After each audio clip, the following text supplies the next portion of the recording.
Hello everyone, so what I have here are a dozen oysters, right? And so for those of you that don't know, at least at the time of this recording, and for the last few years actually, Whole Foods has a special on Fridays where you can get a dozen oysters for $12, so $1 each, and they will even shuck them for you. Although the wait time for the shucking can be a bit much. Sometimes it's on the order of like 45 minutes or so. But I don't know about you, but I enjoy working with my hands. And so one thing I've been trying to do is actually learn how to shuck oysters on my own here, just as sort of like a fun little endeavor on my own here. Plus, if it lets me save a few bucks, then all the better here, right? So, usually when you get the oysters there, they're not a super bunch of. They normally have like 5 varieties of oysters, but I noticed that on Fridays they tend to only have like 1, maybe 2 varieties. And so these are Wellfleet oysters, which are some sort of Atlantic variety. You might see a whole bunch of different names for oysters, but there's only really 5 different varieties of them. And so what I'm doing here is I am just rinsing off the oysters, and I'm trying to get any grit off of 2 points really. So off of the point here where I'm going to be shucking the oysters, and also the lip here, which is where our mouth is going to go to actually eat them. And I'm just trying to do this under cold water right now. These are just from the market, but I think we're going to be having these today.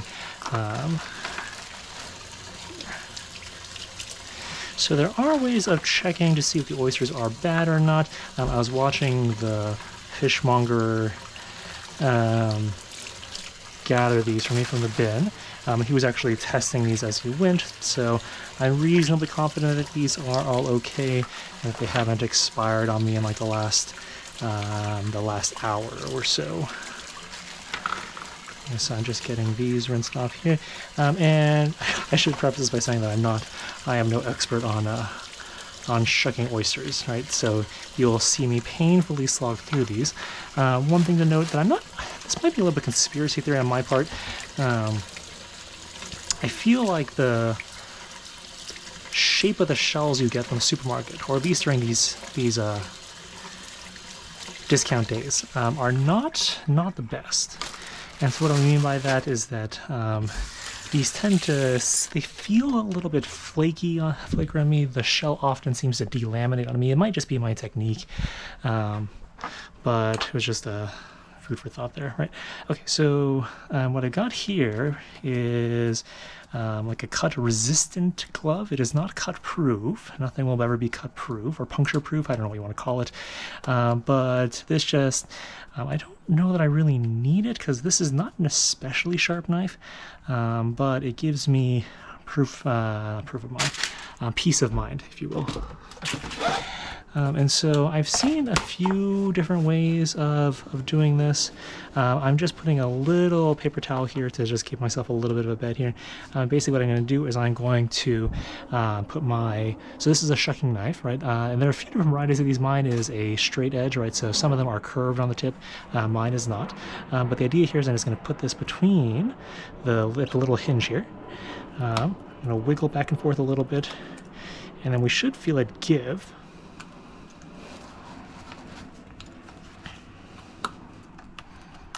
Nope, there we go. And then I'm trying to hold this, parallel to the top. I'm trying to cut I think it's called the abductor muscle at the top here.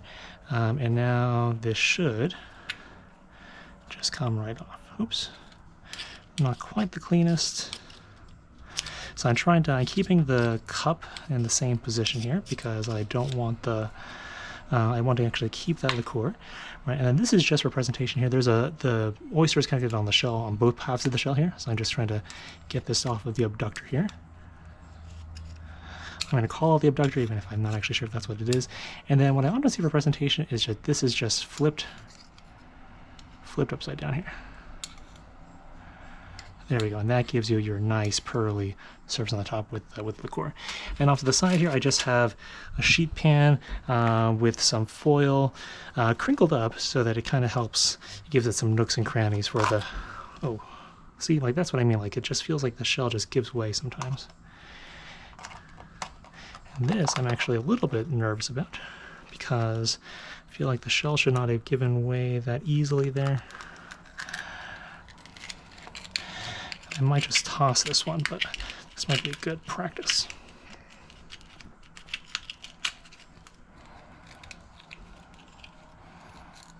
Yeah, this one is just completely falling apart. I do not have confidence in this one, and so I think I'm just going to toss this. I've never seen the shell just completely fall apart like that right there.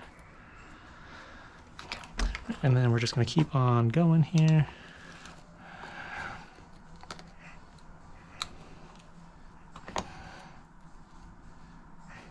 See, like here, I'm not entirely sure that I have. Okay, I think I'm in the. I think I'm in the void. There we go. Okay. And see, like here, a little piece of this shell got stuck to it. I just delaminated off of the top shell, and so. Okay. Don't think I'm going to be able to cut that off, but I should be able to cut around it. So this knife here, it is not actually very sharp, right? You could run your finger along it, but the problem with this, or where this can become dangerous, is that you're using these like jerky motions, right? So your hand is suddenly moving forward when the oyster gives way, and because of that, even though this is a dull blade, right, you can run the risk of puncturing your hand, right? So that's where things like this glove kind of come in handy, right? I've seen other methods for this. I think ATK has a very nice video where I think it's Dan Souza is using a towel kind of rolled up in a few different ways to get the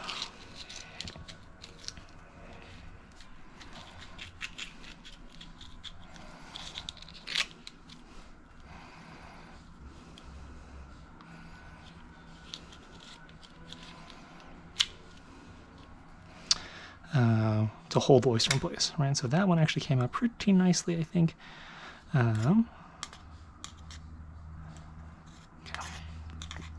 And what I'll probably do here is I will probably just fast forward through the remaining oysters just to get through this video, because I don't think you guys want to see me slogging my way through the remaining 8 oysters or so. There we go, flipping it upside down.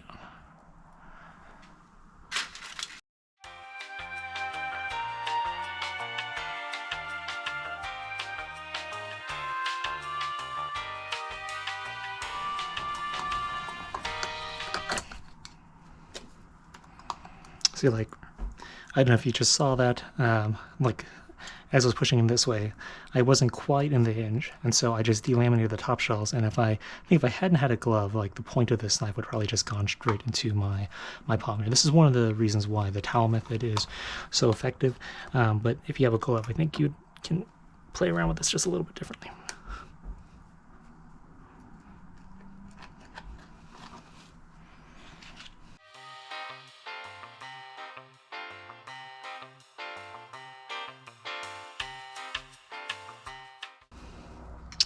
So this one's actually a little bit of an unusual one, right? Usually the hinge goes up this way, and in this case, right, the hinge is kind of curved in the opposite direction, which is going to make shucking this a little bit trickier.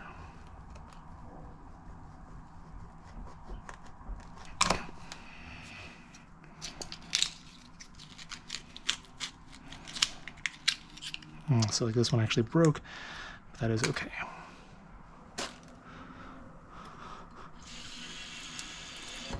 Just trying to make sure I don't have any shell fragments on this thing, because I see that I got a little bit of a shell fragment on this one. I think that's a shell fragment at least.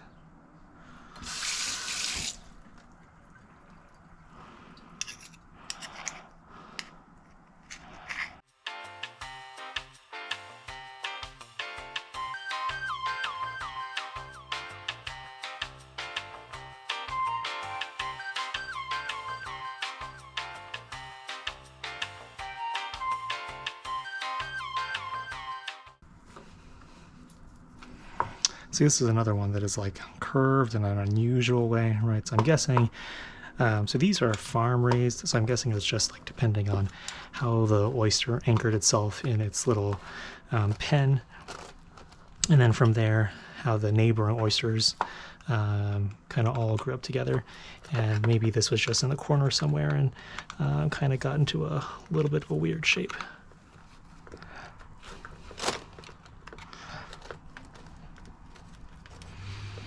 So I can feel myself here.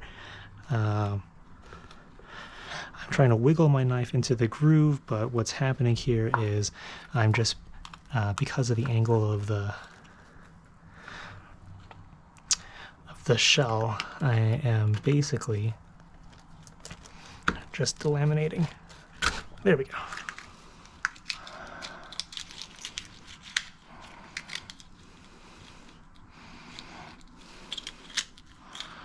Okay.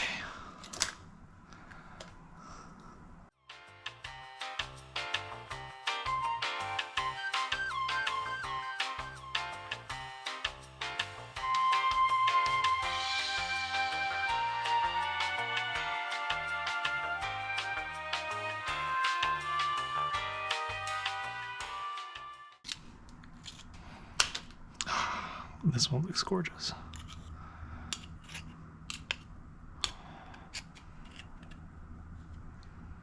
It almost looks like there might be a pearl on there, but probably very unlikely. And so there are a few other methods I should mention for peeling these things, or shelling these things, I should say. There's one video that I saw where they actually like parboil them for like a minute or so, and it doesn't cook them. They're still raw. What it does is it helps break the shell open. So that might be something else that you can try doing. What I'm going to do here, I need to wash these gloves, obviously. I'm just going to wash them with my hands here initially, right, just so that I feel comfortable dragging these around.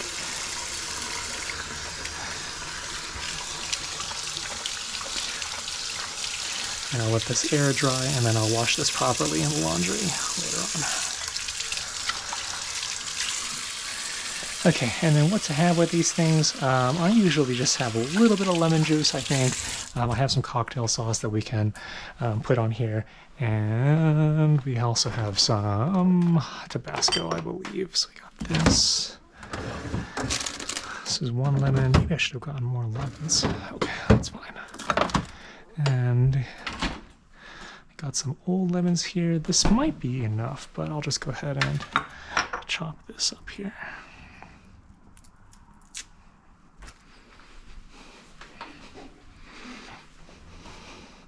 So the reason why this lemon looks a little bit shriveled up right now is because I had this on the countertop, and once I started seeing it starting to shrivel, I was like, oh, I'm not using this right away. I should put this in the fridge just to try to buy a little bit more time to use it.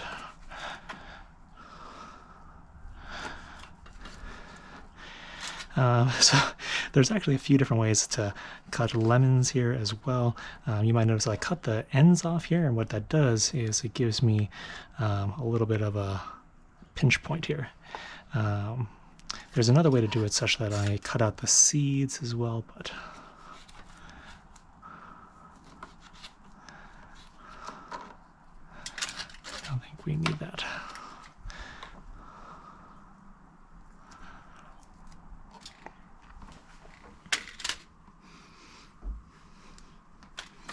Just put 3 of those there.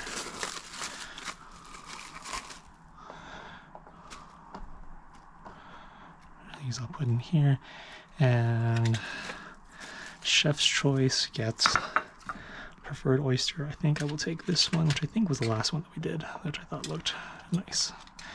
So again, I'll just put a little bit of lemon juice on here, a couple drops. It's usually plenty. Just feel that feels like a shell. Yep, just a little piece of shell. Okay.